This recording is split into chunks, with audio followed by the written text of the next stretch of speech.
Graça e a paz. Amém. Glória a Deus, irmãos.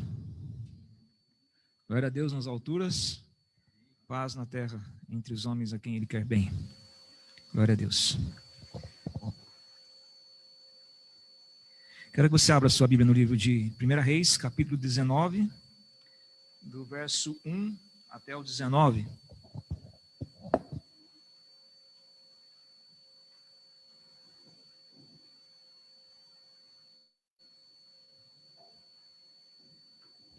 Quero saudar também os irmãos que estão online, no Zoom e no Facebook, que o Senhor também, sabemos que o Senhor também vai falar com vocês no nome de Jesus. 1 Reis 19, do 1 ao 19. No processo da meditação eu vou lendo esse texto, amém? Vamos orar mais uma vez. Estamos diante da Tua palavra, Senhor, e precisamos ser tocados por ela. E só ela pode falar conosco. Homem nenhum pode falar conosco, senão pela Tua palavra. Só o Senhor sabe aonde nos tocar. E abrimos os nossos corações para que o Senhor fale conosco. Agora, no nome de Jesus. Amém. A Bíblia, ela traça cenas. E geralmente a visão profética no Velho Testamento, ele vai trazendo imaginações no coração do homem para que ele possa continuar. Quando tem um desafio pela frente, Deus mostra a esperança que ele tem para que ele possa continuar. E a Bíblia trabalha, às vezes, com topografias, cenários. São descrições de cenários que têm a ver com realidades que estamos vivendo. Por exemplo, fala dos montes, e sempre quando fala dos montes, nós já podemos ver a expectativa das revelações e grandes manifestações de Deus. E às vezes ela fala do vale. E no vale pensamos, no vale da sombra da morte, nas dificuldades, dos estreitos, dos desertos, das nossas privações. Lembramos nos desertos das nossas privações. E aqui nesse texto a palavra vai falar de que que Elias entra numa caverna. E caverna tem a ver com fuga, tem a ver com aperto, tem a ver com aquele homem que procura se refugiar de alguma coisa que lhe assusta. E é exatamente o que veremos aqui, que a situação do profeta Elias. No capítulo 18 desse texto, no capítulo 18 de 1 Reis, nós vemos que ele havia experimentado uma grande manifestação do poder de Deus quando ele enfrentara os 400 profetas de Baal e os 450 profetas de Aserá. Porque Israel estava adorando, estava em adultério com Baal, em adultério com Aserá e adultério com Moloque.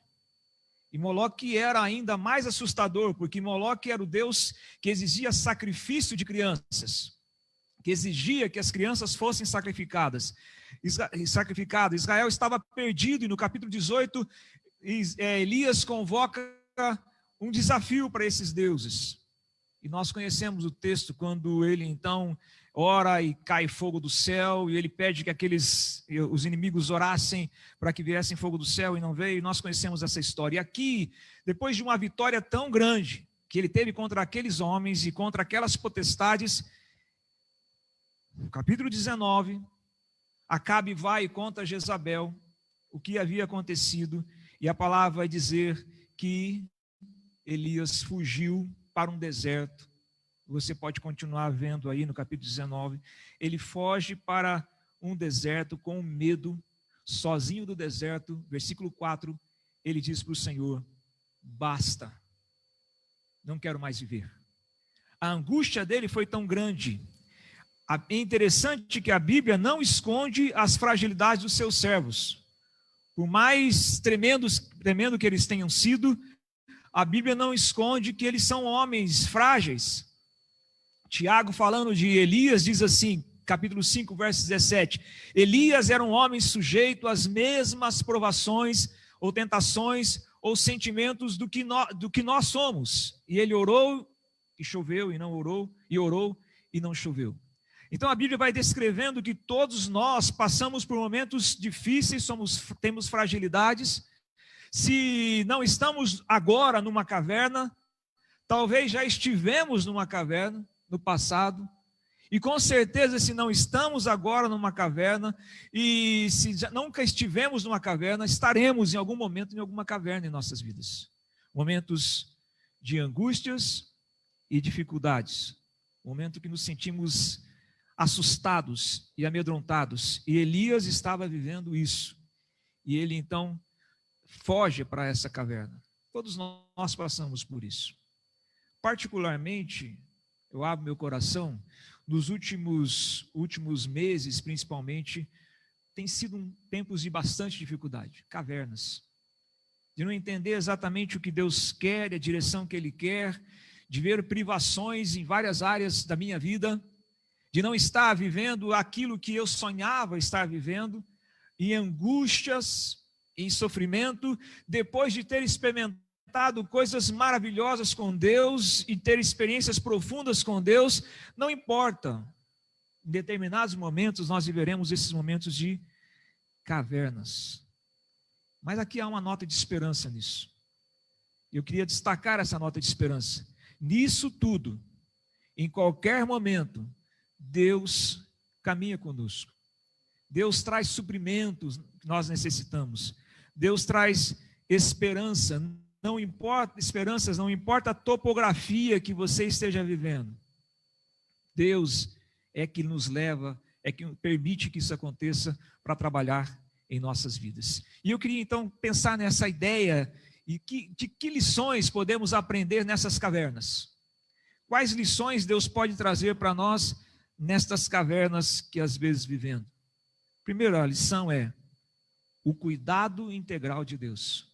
Veja vocês aí que a partir do versículo de número 4 e o versículo 5, quando Elias, vamos lá, quando Elias está naquele deserto, fugindo, dizendo basta Senhor, no versículo 5 então a palavra diz, então ele se deitou debaixo de um pé de giestra e dormiu. Enquanto dormia, um anjo o tocou e disse, levanta-se e coma.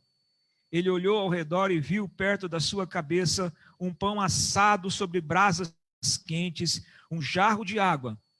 Ele comeu e bebeu e deitou novamente. O anjo do Senhor voltou e tocou-lhe outra vez, dizendo, levanta-te, coma mais um pouco. Do contrário, não aguentarás a viagem. Elias se levantou, comeu, bebeu, e o alimento lhe deu forças para a jornada por 40 dias e 40 noites até o monte Sinai, o monte de Deus, até aí. Olha que Deus trabalha com coisas simples em nossas vidas. Coisas básicas que são importantes nesses momentos que nós estamos vivendo dificuldades e angústias. Aqui o tratamento de Deus é básico.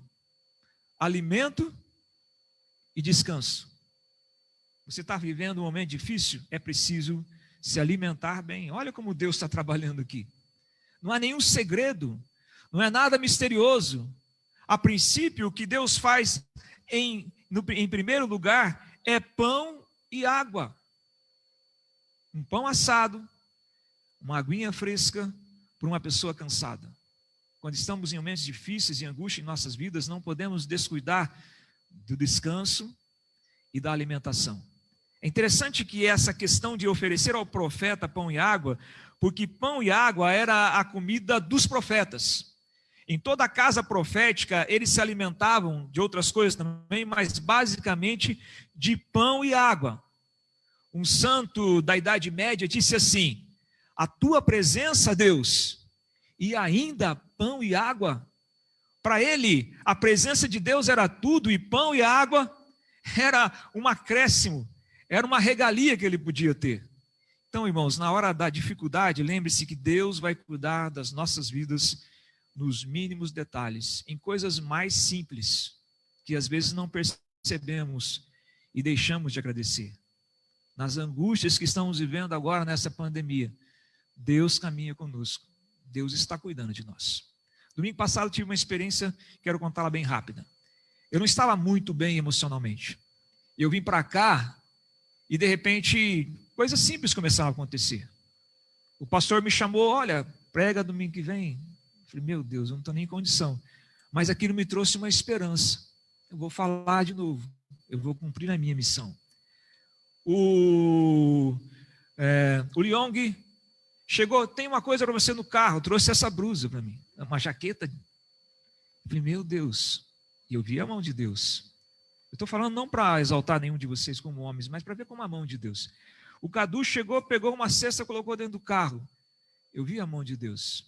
E outras coisas simples que nós não percebemos, que estamos fazendo alguém, estamos sendo a mão de Deus e nem imaginamos o que estamos fazendo. E outras situações que a gente tem vivido também em nossas vidas, como família e tudo mais. É a mão de Deus.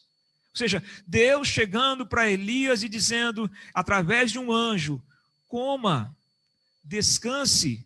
Depois ele dormiu e novamente o Senhor vem e diz para ele, coma um pouco mais. E descanse mais, porque o caminho é longo.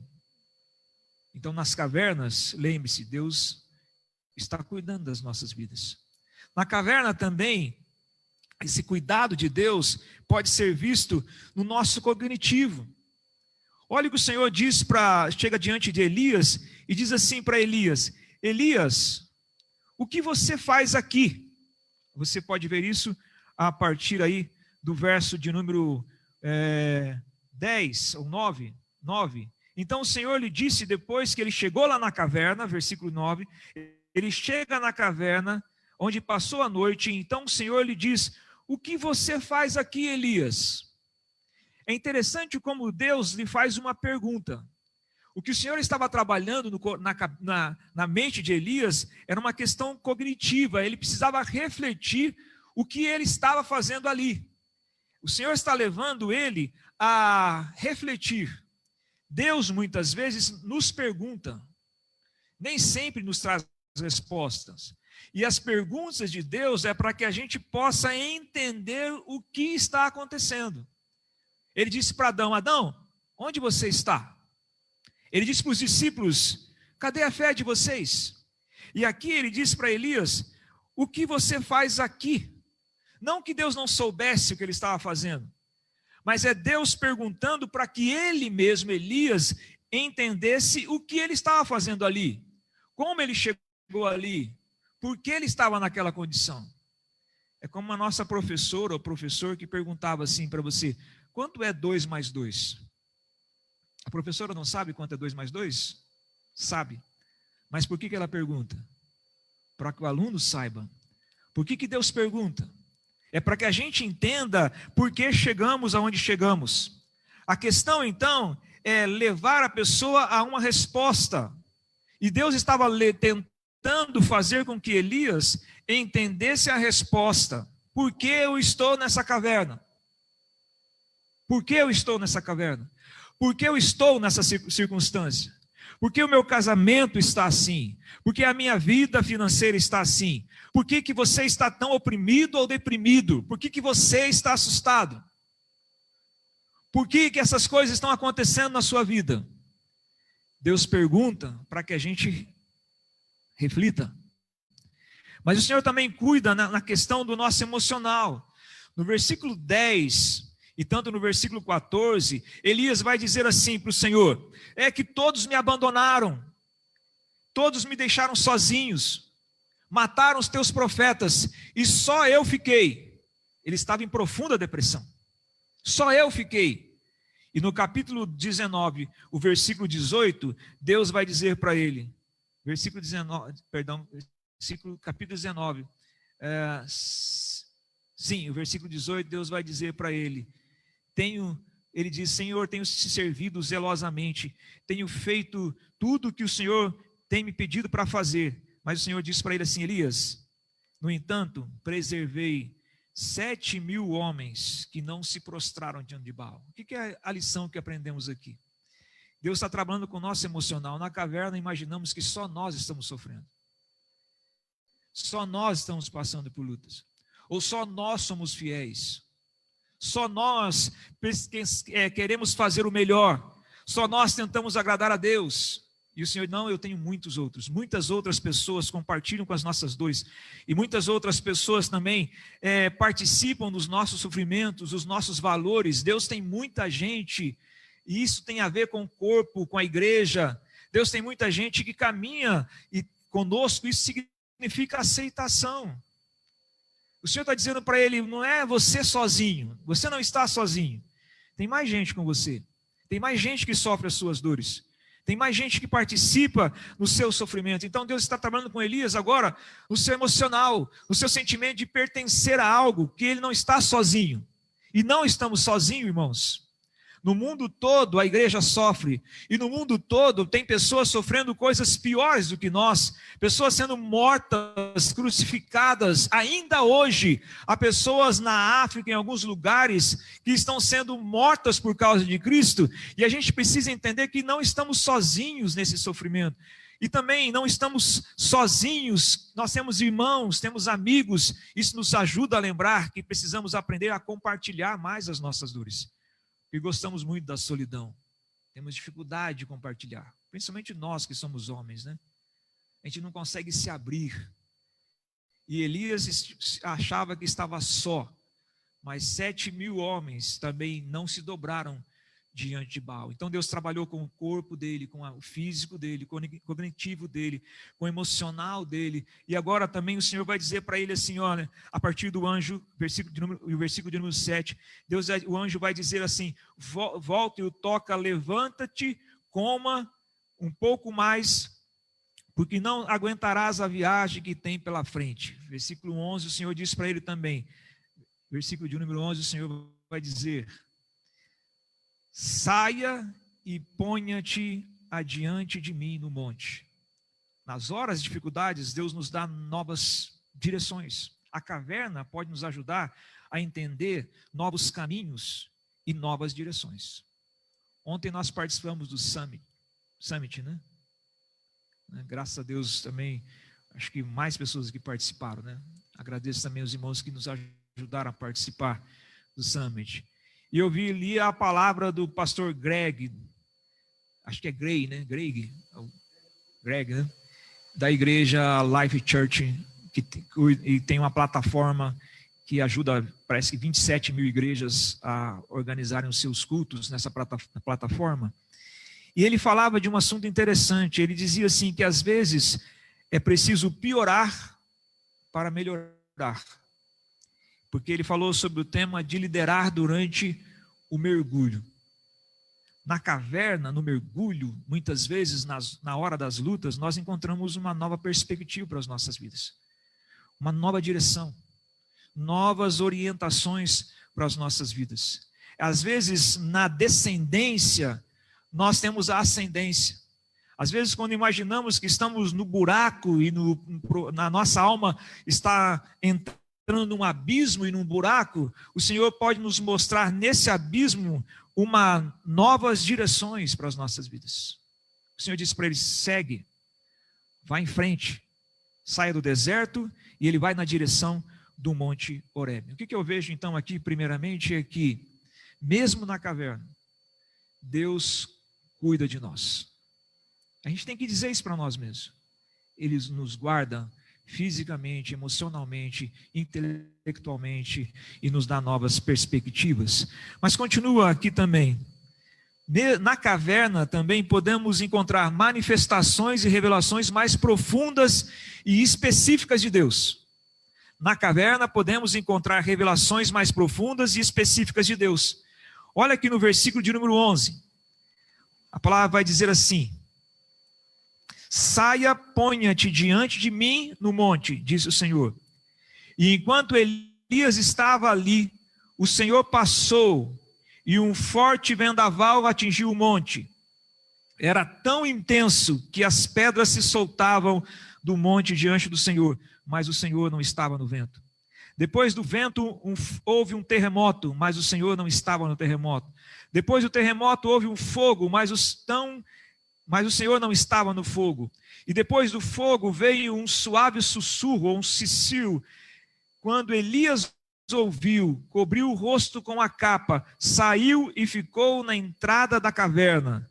E uma voz lhe disse: o que faz aqui Elias. Olha como Deus leva Elias para uma dimensão maior.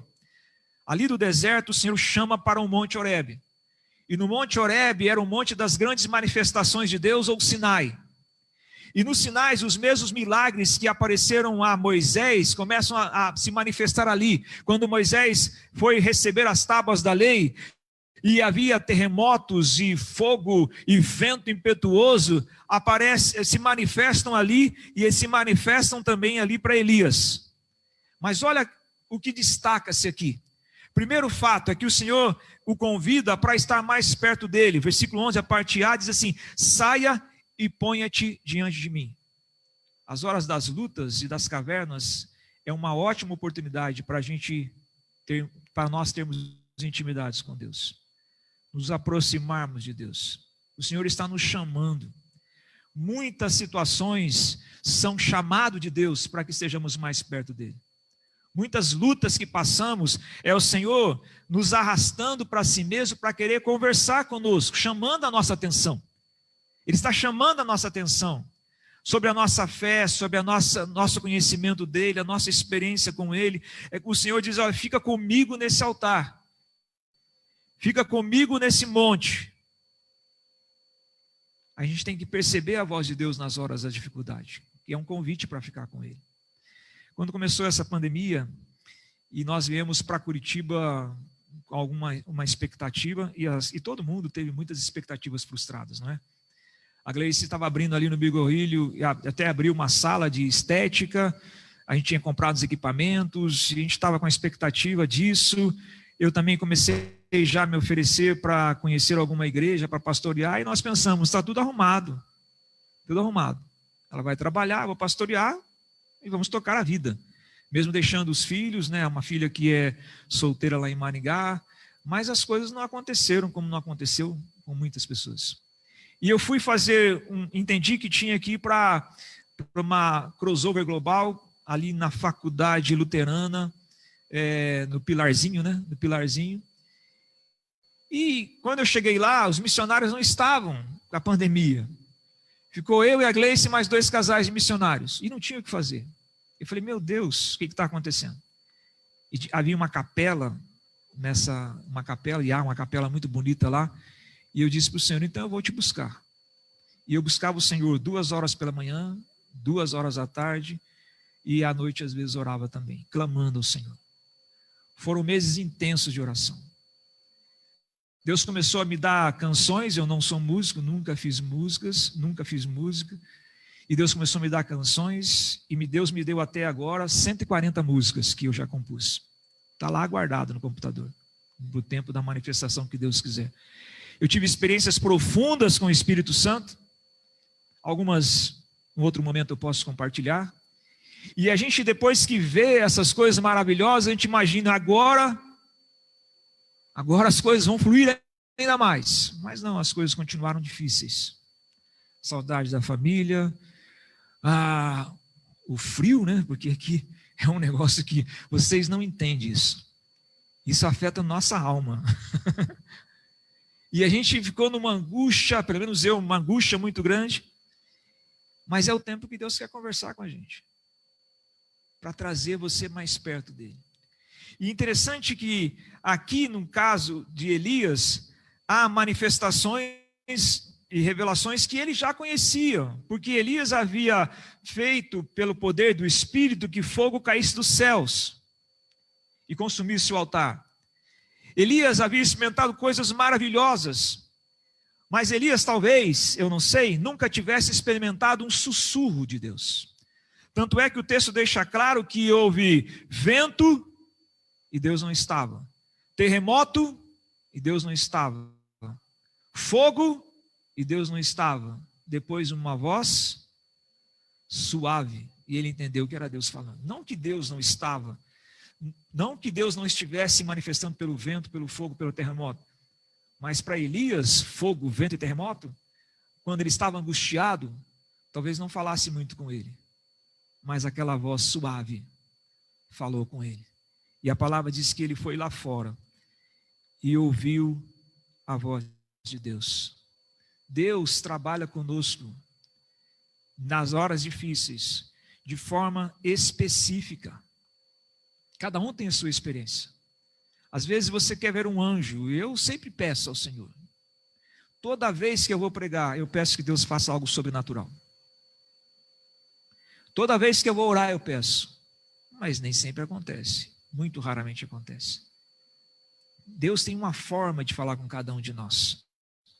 E Deus falou com Elias dessa forma específica. Na hora da dificuldade. Isso foi muito importante para ele. Então, queridos, entenda que às vezes Deus precisa gritar conosco. Mas às vezes Deus sabe que se gritar conosco, nós vamos nos quebrar ainda mais. E Deus então fala com sussurro nos nossos ouvidos. Isaías 42, versículo 3, falando do servo de Deus, fala assim que o servo do Senhor, ele não quebra a cana e ele não apaga a chama que já está se apagando. E ali fala do cuidado dele. A cana ali era algo muito sensível, e quando eles iam fazer suas flautas, eles faziam com cana, então quando ele ia fazer, muitas canas quebravam. E ele dizia assim, não, Deus pega com cuidado para não quebrar a cana. E aquela chama que está quase apagando, Deus não deixa apagar. E às vezes nos sentimos assim, uma chama que se apaga. Ninguém pode falar nada conosco que machuca. O Senhor sabe trabalhar conosco, porque Ele trabalha de forma específica. Deus pode falar conosco nas cavernas. Deus pode nos trazer experiências maravilhosas na caverna. E saiba que Ele sempre vai falar com você de uma forma específica. Nem sempre fala como falou com os outros. Preste atenção no seu sofrimento. Preste atenção na sua caverna. Se não é Deus que está falando com você, te trazendo para coisas mais profundas com Ele. Também, irmãos, na caverna o que eu percebo e que percebemos, primeiro é que na caverna Deus cuida de nós nas questões mais básicas, fisicamente, emocionalmente, intelectualmente, dando direções, trazendo que a gente entenda, tenha experiências profundas com Ele, experiências específicas, mas com um propósito. E eu vejo o propósito aqui. É que a gente entenda o propósito de Deus para as nossas vidas. Veja que ele fala para Elias a partir do versículo, nesse versículo, depois de toda essa experiência, olha o que ele diz assim, versículo 15, ainda o versículo 13, naquela sequência, você vai assim, ele não estava lá e Deus vem, e ele sai à entrada da caverna, versículo de número 14. Eu estou tendo dificuldade aqui, porque eu estou com a Bíblia com uma letrinha desse tamanho. Eu vou ter que começar a usar uma Bíblia com uma letra maior. E ele estava dizendo assim, ele sai na porta da caverna, e o que Deus fala para ele? Ele imaginou que ele ia sair, e Deus fala, olha, isso, é isso, é isso, é isso, e Deus fala para ele de novo o quê? Olha o que diz o versículo de número 13, né?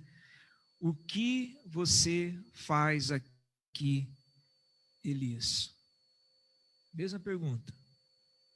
O que aquela pergunta estava querendo dizer? Como se Deus dissesse para ele, aqui não é o teu lugar. Eu tenho um propósito para a sua vida. Eu não te chamei para ficar deprimido nessa caverna. Eu não te chamei para desviar o caminho e vir pelo deserto. Não foi para isso que eu te chamei. Eu te chamei com um propósito. Um propósito. Vai, versículo 15, retorna para o deserto. Volta para o caminho de onde você veio. Aqui é a ideia da conversão. Quando saímos do propósito de Deus e nos desviamos do propósito de Deus. Nós que fomos feitos para a sua glória, para a sua honra, nos desviamos do propósito de Deus. Nós que fomos feitos para termos sede dEle, fome dEle, temos mais fome, sede das coisas do mundo, nos desviamos do propósito de Deus, e Deus está dizendo assim, olha, volta para o caminho, volta, tem um retorno para você. Ele que tinha dito, basta, Senhor, versículo 4, basta, não quero mais viver, o Senhor disse para ele, não acabou. É eu que digo quando basta. Irmãos, é Deus que diz quando as coisas acabam para nós. É Deus que diz disse: o meu ministério, o teu ministério, a tua vida, ou qualquer coisa em nossas vidas acabou. É Deus que diz isso. E o Senhor está dizendo para ele: não, e disse lá pelo anjo também: come mais, porque o caminho ainda é longo para você. E depois continua dizendo, o Senhor dizendo para ele: vai, volta, vai lá e unge Azael, e unge Jeú, e também unge Eliseu como seu sucessor. Ele tinha uma missão. Nós temos uma missão. E a nossa missão continua enquanto estivermos aqui nessa terra. Mesmo cansados, oprimidos, numa caverna, assustados, Deus quer que continuemos aquilo que Ele nos chamou para fazer. E Ele vai. E Ele vai. E a palavra vai dizer assim que Ele foi, e Ele ungiu Azael, Ele ungiu Jeú. E o mais fundamental de tudo isso que eu vejo é que Ele ungiu Eliseu como seu sucessor.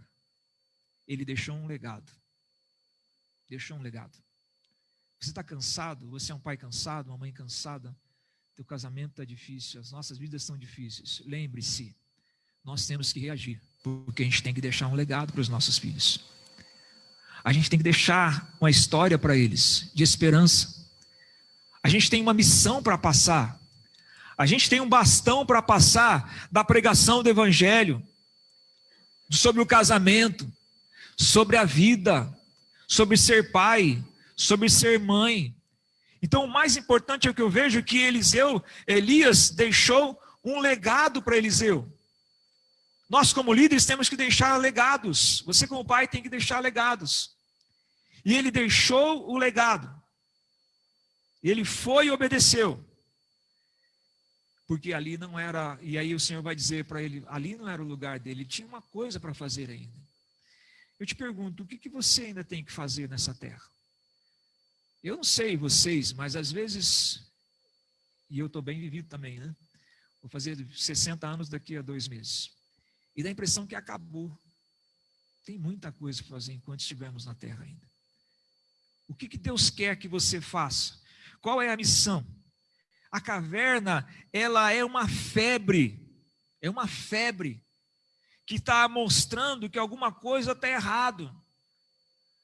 A caverna está mostrando que talvez a gente não esteja fazendo a coisa certa, ou talvez a gente não esteja no lugar certo, fora do projeto e do propósito de Deus. Por isso que ele sempre ficou perguntando para Eliseu: o que você está fazendo aqui? O que você está fazendo aqui? Porque aqui não é o seu lugar. Eu ainda tenho planos para você.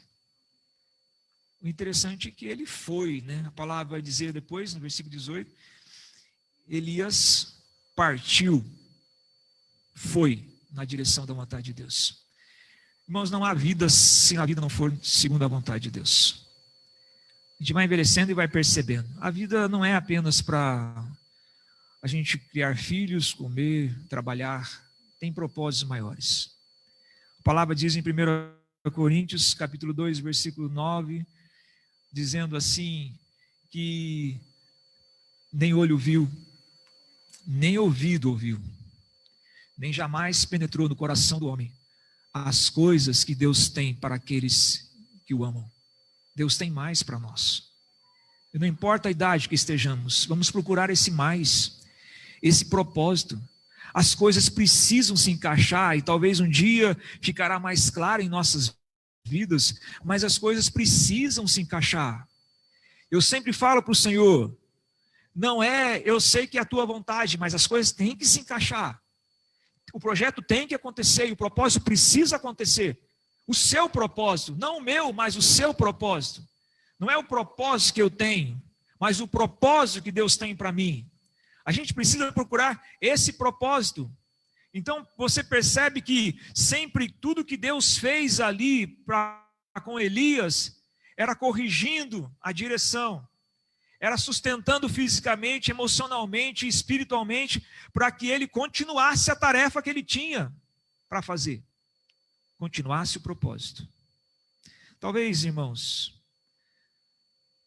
temos dito para Deus também, né? Muitas vezes, eu já estou cansado. lutei muito no meu casamento, lutei muito com a minha família, fui uma mãe zelosa, fui um pai zeloso, fui um marido zeloso, como Elias disse aqui. Procurei ser fiel a Deus e olha no que deu.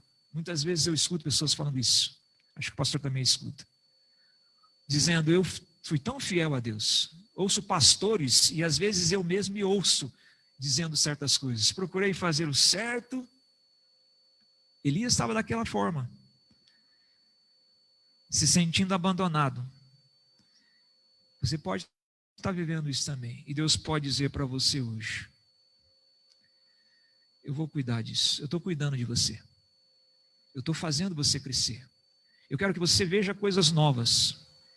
Eu vou te dar experiências novas. Mas eu quero levar você para a missão e para o caminho que eu tenho para você. Saia dessa caverna. Saia dessa caverna. Aí não é o seu lugar. Saia dessa caverna.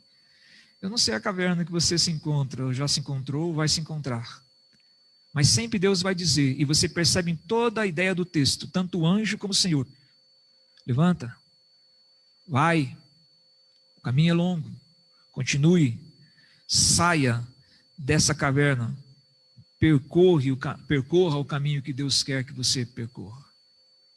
Saia dessa caverna. Elias, o que fazes aqui? Eliseu, o que você faz aqui? Gleice, André, Adelson, Cadu, Yuri, Thelma, cada um de vocês, porque você está aí, é o que Deus está dizendo para nós. Eu tenho algo melhor para você. Deus tem sempre algo maior para nós. Queridos, o caminho é longo. O caminho é longo. Eu às vezes me vejo cansado. Devia estar mais forte, né?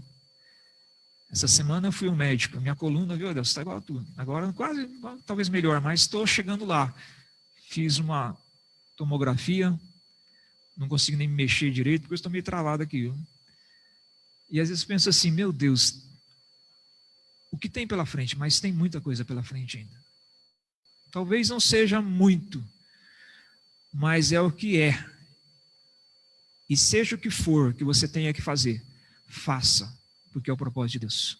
Não sei se você tem mais 5, 2 meses, 10 anos, 20 anos, mas faça porque este é o projeto de Deus. Saia da caverna.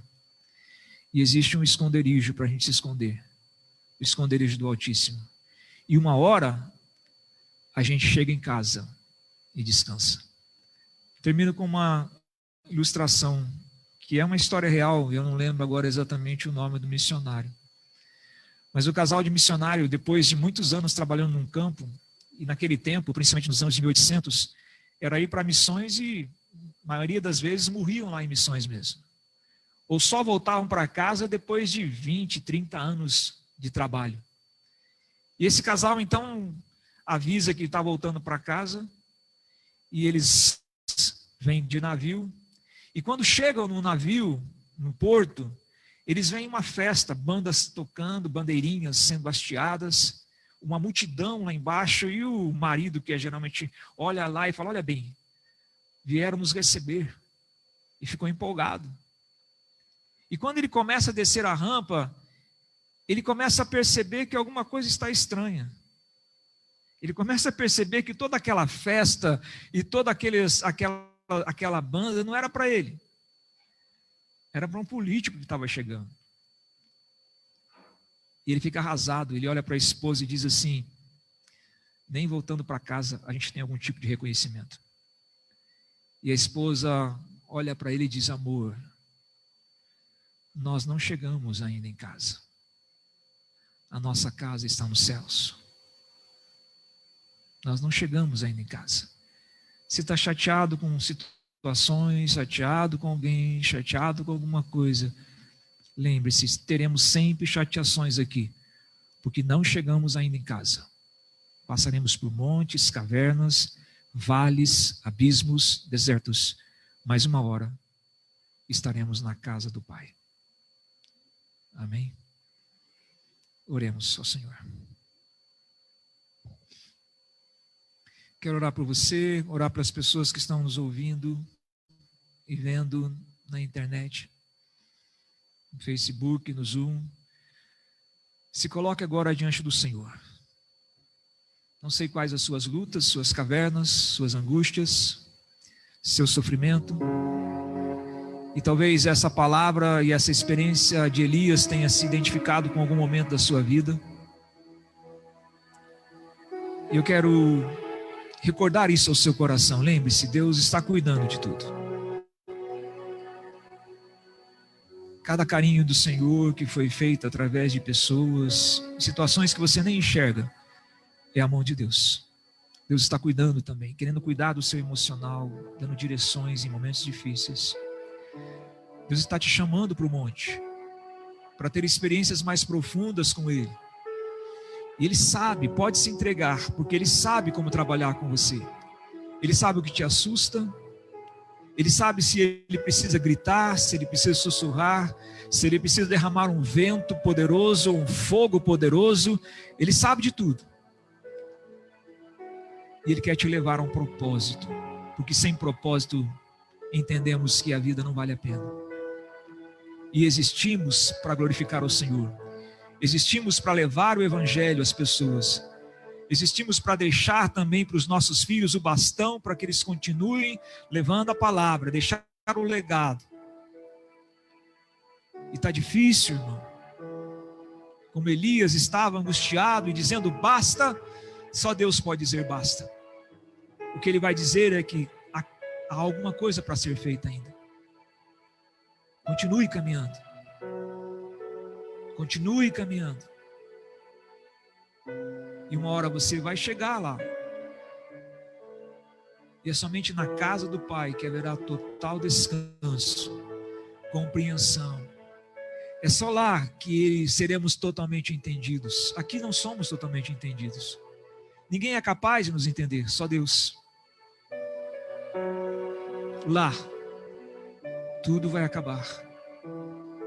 Por enquanto, temos que lutar, temos que caminhar. Ó Deus, coloca aqui diante do Senhor a minha vida, a vida de cada irmão que escuta essa palavra presencialmente. A vida dos teus filhos que escutam, ó Pai, essa palavra, aonde estão. Há muitas pessoas sofrendo nessa hora, Senhor. Na realidade, ninguém está entendendo o que exatamente está acontecendo no mundo. Há muitas frustrações, há muitas preocupações com os filhos, com os pais. Há muita dor, há muita incompreensão. Que o Teu Espírito nos ajude mesmo nessas cavernas a vermos a Tua boa mão, a vermos novas possibilidades. Que nesta hora, Senhor, que às vezes esse irmão, ou essa pessoa, julga que é o pior momento, que ele veja que pode, ó Deus, partir para um momento melhor. Que possamos experimentar mais do Senhor, da Tua presença, da intimidade com o Senhor. Leva-nos nesse monte, Senhor. E faça o que tem que ser feito no nome de Jesus. Se é fogo, que venha o fogo dos céus. Se é o vento impetuoso, que venha esse vento impetuoso, Espírito Santo. Se é um terremoto, que venha o terremoto. Se é a Tua doce voz, suave voz, que venha essa doce voz sobre nossas vidas. Mas que nos completemos em Ti e no propósito que o Senhor tem para as nossas vidas. Porque fora da Tua vontade não há paz. Oro também por aquelas pessoas que nunca se entregaram a Jesus Cristo. Deus, que elas entendam que nunca encontrarão paz, que nunca encontrarão vida, que nunca encontrarão o caminho senão do Senhor. Que o mundo, ó Deus, apavorado, angustiado, em aflição, possa entender, Senhor, que o Senhor Jesus Cristo é o caminho, a verdade e a vida. E nós que já entendemos isso, Senhor, sejamos tomados pelo Teu Espírito e vivamos para isso, vivamos para manifestar a Tua glória, vivamos para pregar a Tua palavra. Que encontremos, ó Pai, que encontremos ou reencontremos a Tua perfeita vontade para as nossas vidas, a Tua boa e perfeita e agradável vontade, Senhor. Eu clamo, Senhor, no nome de Jesus. Eu creio, Senhor, que segundo a Tua vontade, Tu farás o que precisa ser feito. Em nome de Jesus. Em nome de Jesus. Amém. Que Deus nos ajude em nossas cavernas. Amém? Pastor.